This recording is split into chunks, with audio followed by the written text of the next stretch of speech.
السلام عليكم ورحمة الله وبركاته walaalyaal daaqadan taaganahay marka hooska iyo qoraxda isqabanaysa iga raali ahaada walaalayaal dhammaantiin waa idin salaamaya walaalayaal waxaan rabaa inaan idin sheego inay jiraan laba waxyaabood oo bini aadamku ay qasab ku tahay oo maskaxdiisu ay maaragtay amar siinayso inuu ka qayb qaato isagoo maaragtay ay qasab ku tahay uuna diidi karin waxa kamid ah emotionka qofka marka aragto qof ooynaya waad isbedelaysaa waana ka qayb qaadanaysaa adoo ogeyn wuxuu ku ooyay ama qosolka sidoo kale meel lagu qoslayo waa qasab inaad qosashaa oo dhahdaa war maxaa meesha ka jira ood qosashaa awalan adigoon maaragtay ku talagelinin ma rabo walaalayaal inaan emotion idinka dhigo walaalayaal waxaan rabaa inaan la qaybsado xadiis nabigeena sallallahu alayhi wasallam uu yiri maalinta yawmal qiyaamaha ayaa Allah subhanahu wa ta'ala adoonkiisa wuxuu leeyahay yaa ina aadamo had isoo booqan weyday adoonka ayaa wuxuu ku jawaabayaa yaa rabbi adigoo adduunka dhan kuu sugnaatay sidee kuu soo booqanay ilaahay subhanahu wa ta'ala wuxuu leeyahay adoonkayga hebel adoonka aan ilownay guryahooda ku ilownay oo soo booqan weynay adoomada aan ehel lahayn dad lahayn oo maaragta xabsiyada ku jira isbitaalada ku jira guryahooda kali ku ah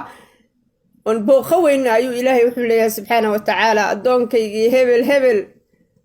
maxaad u soo booqan weyd haddaad soo booqan lahayd agtiisaad iga heleed macnaheeduna tahay ajar xasanaad oo kala goyn ayaan ku siin lahaa haddana wuxuu leeyahay adoon kale adoonkaygi ina aadamo maxaa raashin ii siin weyday adoonka ayaa la yaa rabbi aday dunida mulki ah oo kuu sugnaatay sidee raashin kuu siinayay ilaahay subhanahu wa ta'ala wuxuu ku jawaabayaa adoonkaygii kuwa cuntada ku ooynaya hebel kuwa aan ilownay walaalayaal kuwa aan annaga lacagteeni ku bixinayno lipstick ka bixinayno $100 iyagana ay raashin maaragtay baahi ku seexanayeen iyagii caruurtooda oo u diri weynay maaragtay oo xoolaha rabbi annagana siiyay uu nagu eegayay aan u diinay ayuu leeyahay rabbi maxaad cuntada u siin weydeen haddaad siin lahaydeen agtooda iga heleed rabbi subhanahu wa ta'ala nibcada haddaan ku shukrino oo wuxuuna siiya aan bixino waa huwaal walaalayaal adduunya aakhiraba inaan helayno kuma fakrinaysaan walaalayaal waxaa awoodaan inaad siisaan waxaan soo geliyay hooyo facebooka ku ooyeysa xadiiska uu nabigeena sallallahu alayhi wasallam ka hadlay oo ilaahay leeyahay cunto maxaa ii siin weyday maamadaas waxaan rabaa cunto in la siiyo waxaan waxba ahayn la sheer gareeyaa fusuq oo dhan ayaa la sheer gareeyaa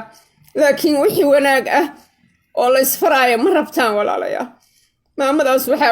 awoodin u dira gurigay ku jirtay inaan u dhisno waayo walaalayaal inaan ka warqabno waa waajib iyada iyo milyan kale oo lamida baahidu way badan tahay laakiin $20 bil walba meel dhiga iska gooya Allah subhanahu wa ta'ala haddana wuxuu leeyahay adoonkayga ina aadamo maxaa cabitaan ii siin weyda waxaan cabbo adoonka ayaa la yaa rabbi aday adduunyada kuu sugnaatay see kuu siiya marka ilaahay wuxuu leeyahay hebel adoonkayga markuu haraasanaa maxaa waxa cabbo biyo u siin weyda ilaahay biyaha uu noogu faanaa uu noogu goodiyaa dhulka mire kama soo baxayaan ummadii waa argsee u dhammaanayaan abaaraha biyo daraadood xoolaha way dhimanayaan walaalayaal biyo tuubooyin iska socda 24 hours haysanaa mana waarxana dadka waxaan idinku waaninayaa maalintii yawmal qiyaama Soomaaliya oo dhan waa idin dacweynayaa ilaahay marqaatu iigayaa inaan idin sheegay dadka hilmaamaysaan ilaahay ka cabsada diricay gabdhaha ka bixiyaan $500 waxaa ku biil kartaa 2,000 oo qof oo u siisid min $20 walaalayaal yaa la ilaawin ummadda yaa la ilaawin adduunku waa laba beri nin walba akoonkaaga aakhira kaaga fiican kan adduunka aad buuxsanaysid baraka malaha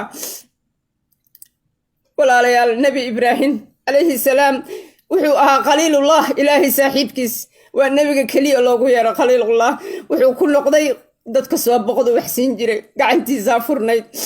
ilaa ilmihiisi la amro inuu dadka ku sooro ilaahay bishaaro bushoy haddii barashada qur'aanka loo geli jiray safar hadda waxaad ku baranaysaa qur'aanka iyo culumta islaamka adiga oo jooga hoygaaga ama goobtaada shaqo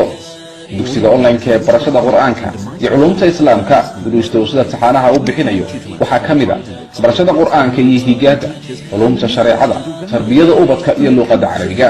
qiraa'aadka qur'aanka kariimka iyo barashada salaada